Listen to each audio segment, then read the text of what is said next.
ஓம் சிவாய நம. அனைவருக்கும் வணக்கம். அஸ்ட்ராலஜர் ஆயில்ல மைத்திலி. இன்றைய பதிவில் ரொம்ப புதுமையான ஒரு தகவல் நான் உங்களுக்கு தரப்போகிறேங்க. ஸோ இது என்னென்னு பார்த்தீங்கன்னா, எல்லாருமே தெரிந்து கொள்ள வேண்டிய ஒரு மிகவும் முக்கியமான ஒரு ஜோதிட தகவல் தான். இதில் என்னெல்லாம் நன்மைகள் இருக்குது அப்படின்னா, நீங்கள் டெய்லி இதை நீங்கள் கடைப்பிடிக்கும் பொழுது இந்த பிரபஞ்சத்துக்கும் உங்களுக்குமான ஒரு தொடர்பு ரொம்ப ரொம்ப நெருக்கமாயிடும். ஸோ அண்டத்தில் இருப்பதுதான் பிண்டத்திலும் அப்படின்றத சித்த பெருமாள்களே சொல்லியிருக்காங்க. இது நான் சொல்லலை, சித்தர்களே சொல்லியிருக்காங்க. பஞ்சபூதங்களும் நம்முள் அடக்கும். ஸோ வெளியே தேடுறது நமக்குள்ளேயே இருக்குது. சித்த பெருமார்கள் எல்லாமே பார்த்தீங்கன்னா அண்டவெளியை பார்த்து தான் தரிசனம் பண்ணாங்க. இது யாராலையும் மறுக்க முடியாது. வான்வெளியை பார்த்து, கோள்களை பார்த்து, நட்சத்திரங்களை பார்த்து தான் அவங்க நிறைய தகவல் சேகரித்தாங்க, நமக்கும் கொடுத்தாங்க. ஸோ இது எல்லாமே சித்த வழிபாட்டு முறையில் அடங்கியிருக்கும்.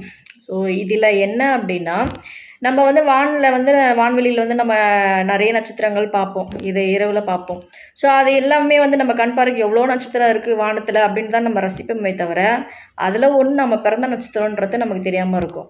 ஸோ அதை பற்றி இந்த இதில் நம்ம முழுமையாக தெரிஞ்சுக்கலாம். பொதுவாக பார்த்தீங்கன்னா, நவக்கோள்களில் 2 நிழல் கிரகங்கள், 2 ஒளி கிரகங்கள். சரியா? ஸோ நிழல் கிரகங்கள் ராகு கேது நம்ம எல்லாருக்குமே தெரியும். கிரகண காலங்களில் தான் அந்த நிழலை நம்ம பார்க்க முடியும். நம்ம இருக்கக்கூடிய பகுதிகளில் அந்த கிரகண காலம் வரும்பொழுது அதோட தன்மை வெளிப்படும் பொழுது நம்ம அதை உணர முடியும். ஒளி கிரகங்கள் பார்த்தீங்கன்னா சூரியன், சந்திரன், அது நமக்கு நல்லாவே தெரியும். ஸோ அது பிரச்சனை இல்லை. இது போக மற்ற இருக்கிற கோள்கள் இருக்கு இல்லையா, மற்ற 5 கிரகங்கள் இருக்கு இல்லையா, சுக்கிரனை பார்க்க முடியும், குருவை பார்க்க முடியும், சனியையும் பார்க்க முடியும். ஸோ இந்த 3 கிரகங்களை நம்ம நல்லாவே நேரடியாக பார்க்க முடியும். செவ்வாயும் பார்க்க முடியும். இதில் பார்க்க முடியாத கிரகம் எதுனா புதன் தான். ஸோ புதனை ஏன் நம்மளால் பார்க்க முடியாது அப்படின்னுமா, சூரியனை ஒட்டியே புதன் ட்ராவல் ஆகிட்டே இருக்கும். ஸோ சூரியனோட அந்த அதிகப்படியான வெளிச்சத்தில், அந்த ஒளியில் புதனை நம்ம நேரடியாக பார்க்கவும் முடியாது. அதுக்கான வாய்ப்புகளும் குறைவு. ஆனால் மற்ற கிரகங்களை நாம் நேரடியாக தரிசனம் பண்ண முடியும். அதற்கு நம்மளுடைய அந்த ஞானமும் நல்ல கூர்மையான கண் திறனும் ஒரு கிரகத்தை பார்க்கும்பொழுது இது இந்த கிரகம் தான் அப்படின்றத நம்ம தெளிவாக நோட்டீஸ் பண்ண முடியும்.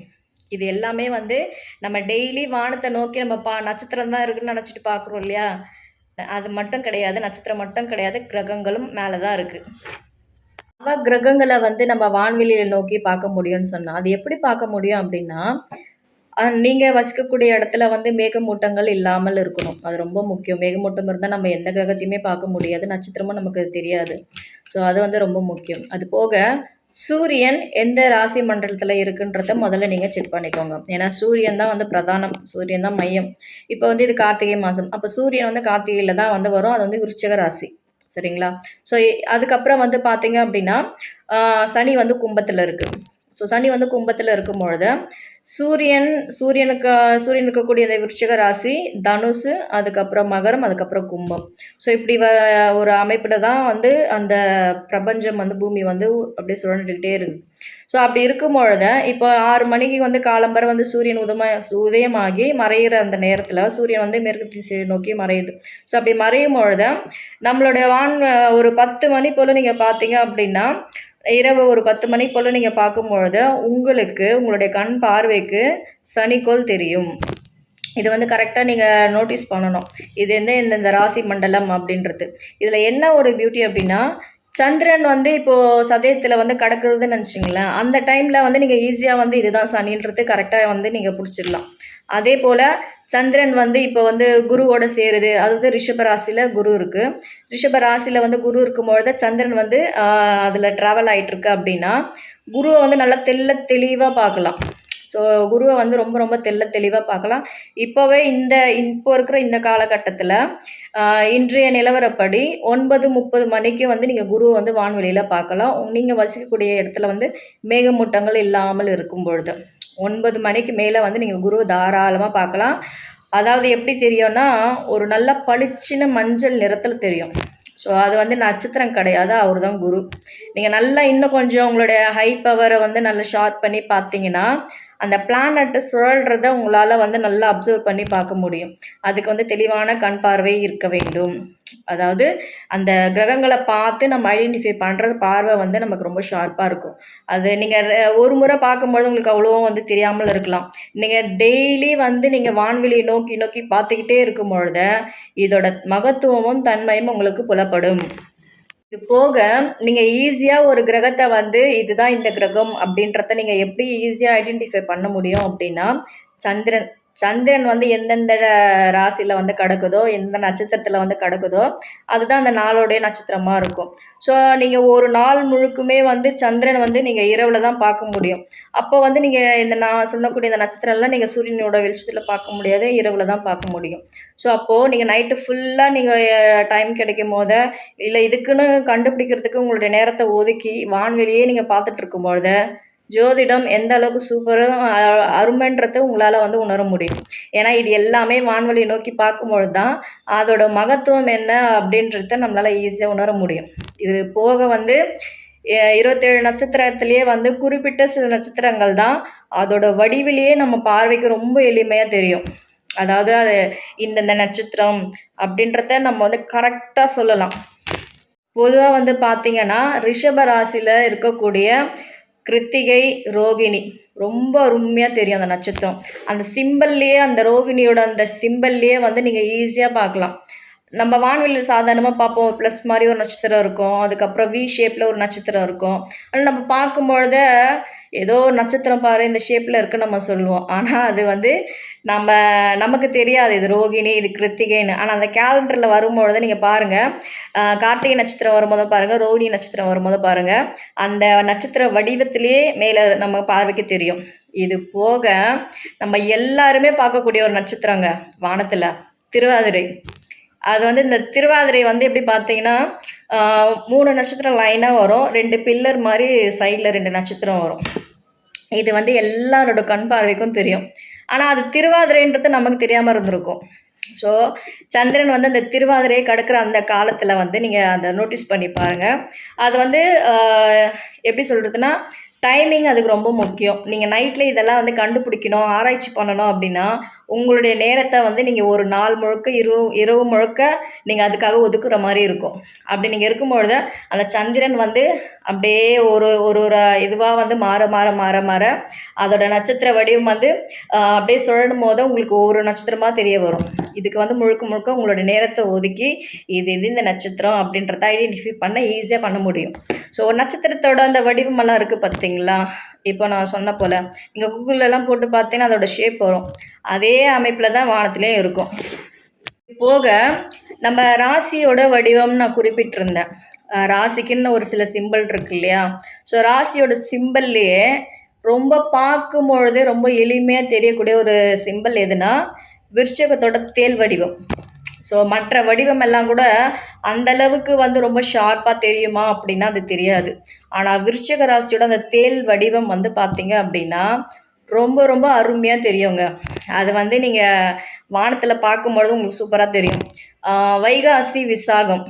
வைகாசி, விசாகம் நம்ம சொல்றோம் இல்லையா? ஸோ அந்த நாள்லலாம் பார்த்தீங்கன்னா, சந்திரன் வந்து விசாக நட்சத்திரத்தில இருக்கும்பொழுது, அந்த விருச்சகத்தோட அந்த வடிவம், தேள் வடிவம் வந்து சூப்பரா உங்களுக்கு தெரியும். இது எல்லாமே வந்து ஆராய்ச்சி பண்ணும் வான்வெளியை நோக்கி ஆராய்ச்சி பண்ணும் பொழுது, உங்களுக்கு அதோட மகத்துவம் புரியும். இது எல்லாமே வந்து ப்ராக்டிஸ் பண்ணணும். சும்மா நம்ம சொல்லிட்டோம், பார்க்கும்பொழுது அது தெரியலன்னா அது தெரியாது. அத உன்னிப்பா வந்து நம்ம இது இதுன்றத நம்ம கால்குலேட் பண்ணணும். சந்திரன் எங்க எந்த ராசியில இருக்கு, எந்த நட்சத்திரத்தில இருக்கு அப்படின்றத நாம ஒரு தெளிவோட, ஒரு புரிதலோட பார்க்கும் பொழுது தான், நமக்கு அதற்கான ஒரு சில பாயிண்ட் எல்லாம் கிடைக்கும். உண்மையிலேயே வான்வெளிய பார்த்து தரிசனம் பண்றத விட, ஒரு அற்புதமான ஒரு தரிசனம் இருக்கா அப்படின்னா, அது எனக்கு தெரியல. ஏன்னா, அந்த அளவுக்கு வந்து பிரபஞ்சத்துக்கும் நமக்கும் ஒரு ஒரு மிகப்பெரிய ஒரு கனெக்ஷன் வந்து உருவாகுது அப்படின்னா, வான்வெளிய பார்த்து தரிசனம் பண்றது தாங்க. ஏன்னா, அந்த அளவுக்கு ஒரு நல்ல ஒரு எஃபெக்டிவான ஒரு விஷயங்கள் இருக்கும். இது எல்லாமே நீங்க ரெகுலரா பண்ண பண்ண பண்ண உங்களுக்கு பிரசன்னமும், நிமித்தமும் ஈஸியா வந்துரும். ஸோ நிமித்தம் பலன்லாம் நம்ம சொல்றோம் இல்லையா? அது எல்லாமே இந்த பிரபஞ்சத்துக்கு கூட நம்மளோட ஒரு கனெக்டிங்ல வர்றது தான். ஸோ அந்த அளவுக்கு வந்து உங்களுக்கு டெய்லி நீங்க அத பிராக்டிஸ் பண்ணிக்கிட்டே இருக்கும்பொழுது, பிரபஞ்சத்துக்கிட்ட பேசும்பொழுது, அந்த நட்சத்திரங்கள, அந்த கிரகங்கள நேரடியா பார்க்கும்பொழுது, மிக மிக பெரிய ஒரு பலன்கள் உங்கள் லைஃப்பில் வந்துக்கிட்டே இருக்கும். சில பேரால் எல்லா காலகட்டத்திலையும் எல்லா இடங்களுக்கும் போக முடியாது. ஸோ இது எல்லாமே வந்து நம்மளுடைய சித்த பெருமாக்கள் போதிச்ச விஷயம். எல்லாமே சித்த பெருமாட்கள் கொண்டு வந்த விஷயம் தான் நாம் இப்போ ஃபாலோ பண்ணிட்டு இருக்கிறது எல்லாமே. அதில் இந்த நட்சத்திரத்தை நேரடியாக பார்த்து வழிபாடு பண்ணுறதுன்றது ஒரு கலை. ஸோ அந்த நட்சத்திரத்தை வந்து நேரடியாக பார்த்து நம்ம வழிபாடு பண்ணுறது, நவக்கிரகங்களையும் நேரடியாக பார்த்து வழிபாடு பண்ணுறது. சூரியனும் சந்திரனும் எப்படி நம்ம நேராக பார்த்து பௌர்ணமி டைமில் மட்டும் சந்திரனை பார்த்து நம்ம வணங்குறோம், அதே போல் காலையில் சூரிய பகவானை பார்த்து நம்ம வணங்குறோம். ஸோ இது போக எல்லா கோள்களையும் வணங்க முடியும் புதனை தவிர. ஏன்னா புதன் மட்டும் நம்மளோட கண் பார்வைக்கு நம்ம வந்து தெளிவான ஒரு பார்வைக்கு எவ்வளோ தான் பார்த்தாலும் புதனோட அந்த சூரியனோட வெளிச்சத்தில் புதனோட வெளிச்சம் வந்து தெரியாமல் இருக்கும். ஆனால் மற்ற கிரகங்கள் எல்லாமே பார்க்கலாம். இப்போ கூட நீங்கள் வந்து சூரியன் மறைகிற அந்த காலகட்டத்தில் ஒரு ஈவினிங் ஒரு 6:30 மணி போல் வான்வெளியை நோக்கி பார்த்தீங்கன்னா உங்களுக்கு வந்து சுக்கிரன் தெரிவார். ஒரு வெளிச்சமான ஒரு ஒளியாக தெரியும். குரு வந்து மஞ்சள் நிறத்தில் தெரியும். சனி வந்து ரெண்டுமே கலந்த மாதிரி இருக்கும். உங்களுக்கு வந்து ரொம்ப ஒரு மஞ்சளாகவும் இருக்காது, ரொம்ப வந்து ஒரு ஒளி பொருந்திய ஒரு நிலைமையிலையும் இருக்காது. அது நீங்கள் வந்து சனியை மட்டும் எப்படி நீங்கள் ஐடென்டிஃபை பண்ணணும் அப்படின்னா, சந்திரன் கடக்கக்கூடிய காலத்தில் தான் சனியை உங்களால் தெளிவாக பார்க்க முடியும். அதே போல் அதாவது கும்பத்தில் சந்திரன் வந்து கடக்குது பார்த்தீங்களா, அந்த நேரத்தில் சொல்கிறேன். ஏன்னா இப்போ வந்து சனி வந்து கும்பத்தில் இருக்கிறாரு. ஸோ அந்த கும்பத்தை வந்து சந்திரன் கடக்கிற காலகட்டத்தில் சனியை உங்களால் பார்க்க முடியும். அதே போல் தான் இப்போது வந்து செவ்வாய் வந்து கடகத்தில் நீச்சணும் இல்லையா. ஸோ செவ்வாயையும் உங்களால் பார்க்க முடியும். செவ்வாய் வந்து கிட்டத்தட்ட வந்து அந்த ஒரு ஆரஞ்சு எல்லோ ரெண்டுமே கலந்த ஒரு கலரில் இருக்கும். நீங்கள் நல்லா தெளிவாக நீங்கள் டெய்லி பார்க்க ஆரம்பிச்சிட்டிங்களா, அதுவே உங்களுக்கு ப்ராக்டிஸ் ஆகிடும். நீங்கள் வந்து வானத்தை பார்த்து நீங்கள் சொல்லிடலாம், இன்றைக்கி வந்து இந்த நட்சத்திரம் போயிட்டுருக்கு. இதுக்கு வந்து உங்களுக்கு வந்து இந்த கேலண்டரோ வேறு எதுவுமே உங்களுக்கு தேவைப்படாது. நீங்கள் டெய்லி இதை வந்து ப்ராக்டிஸ் பண்ணிக்கிட்டே இருந்தீங்கன்னா ஈஸியாக உங்களுக்கு வந்துடும். வானத்தை பார்த்து இன்றைக்கி இந்த நட்சத்திரம், இன்றைக்கி இந்த டைம் போயிட்டுருக்கு அப்படின்றத நம்ம வானத்தை பார்த்து நட்சத்திரத்தை கண்டுபிடிச்சிடலாம். இதில் என்னெல்லாம் பலன்கள் இருக்குது அப்படின்னா நிறைய இருக்குங்க. இதில் வந்து சொல்கிறதுக்கே கிடையாது, அளவே இல்லை. ஏன்னா நிறைய பலன்கள் வந்து இதில் உண்டு. அதான் சொன்ன மாதிரி பிரபஞ்சத்துக்கும் உங்களுக்குமான ஒரு நெருக்கம் வந்து அதிகமாகும். நீங்கள் ரெகுலராக இதை ப்ராக்டிஸ் பண்ணிக்கிட்டே இருக்கும் பொழுது பிரசன்ன பலனும் நிமித்த பலனும் உங்களுக்கு நல்ல ஆருடமாக ஓடும். ஸோ நிமித்தம் பலன்களெல்லாம் நம்ம சொல்கிறோம் இல்லையா, அதுக்கு வந்து பிரபஞ்சத்தோடு நீங்கள் நல்ல ஒரு கனெக்டிங்லேயே இருப்பீங்க. இது ஒன்று. அடுத்து வந்து பார்த்தீங்க அப்படின்னா நான் ஆரம்பத்திலேயே சொன்ன மாதிரி சூரியனையும் சந்திரனையும் மட்டும் நம்ம பார்த்து தரிசனம் பண்ணுறோம். ஆனால் மற்ற கிரகங்கள் நமக்கு தெரியல அப்படின்றதுனால நம்ம பண்ணுறது கிடையாது. உங்களால் எப்போவுமே எல்லா டைமுக்கும் ஒரு குறிப்பிட்ட ஒரு பாசிட்டிவான ஒரு இடத்துக்கு போக முடியல, ஒரு கோவிலுக்கு போக முடியலன்னும் பொழுது வான்வெளியை பார்த்து அந்த கிரகங்களை வந்து பார்க்கக்கூடிய ஒரு தன்மையில் இருக்கும் பொழுது நீங்கள் வெட்ட வெளியில் உட்காந்து கொஞ்ச நேரம் தியானம் பண்ணுங்கள். கொஞ்ச நேரம் உட்காந்து தியானம் பண்ணும்பொழுது உங்களுக்கு ஒரு நல்ல பாசிட்டிவ் ஃபீல் வந்து உள்ளுக்குள்ளே வந்து நல்ல ஒரு இது எனர்ஜி கிரியேட் ஆகிறத உங்களால் உணரும். ஒவ்வொரு இடத்துக்கும் நம்ம போயிட்டே இருக்கோம், ஒரு கோயிலுக்கும் போயிட்டே இருக்கோம். இதெல்லாம் எதுக்காக போகிறோன்னா அந்தந்த கிரகங்களோட ஒரு தன்மை, ஒரு ஈர்ப்பு, அங்கே நடக்கக்கூடிய வழிபாட்டு முறைகள், அங்கே இருக்கக்கூடிய அந்த ஆகர்ஷண சக்தியை நமக்குள்ளே வாங்கிட்டு நம்மக்கிட்ட ஒரு பாசிட்டிவான ஒரு ஃபீல் வந்து ரிசீவ் ஆகுறதுக்கு தான் நம்ம இவ்வளவும் பண்ணிகிட்ருக்கோம். ஸோ அப்படி எதுக்கு பண்ணுறோம், நம்மக்கிட்ட இருக்கிற நெகட்டிவ் எல்லாம் வெளியேறி நமக்குள்ளே ஒரு பாசிட்டிவான விஷயங்கள் உள்ளே வரணும் அப்படின்றதுக்காக தான்.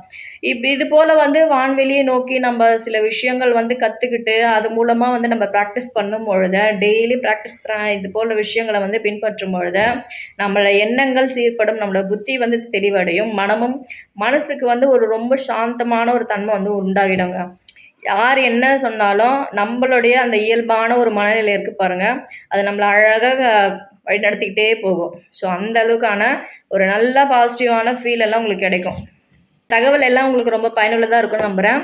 இது போன்ற வந்து நமக்கு தெரிஞ்சும் தெரியாத மாதிரி இருக்கக்கூடிய நிறைய தகவல்கள், ஜோதிட தகவல்கள், ஆன்மீக தகவல்கள் எல்லாமே பற்றி முழுமையாக தெரிஞ்சுக்கணுன்னா நம்ம யூடியூப் சேனல் லிங்கா ஸ்ரீ ஜோதிடத்தை சப்ஸ்கிரைப் பண்ணுங்கள். நன்றி, வணக்கம், வாழ்க நலம், ஓம் சிவாய நம.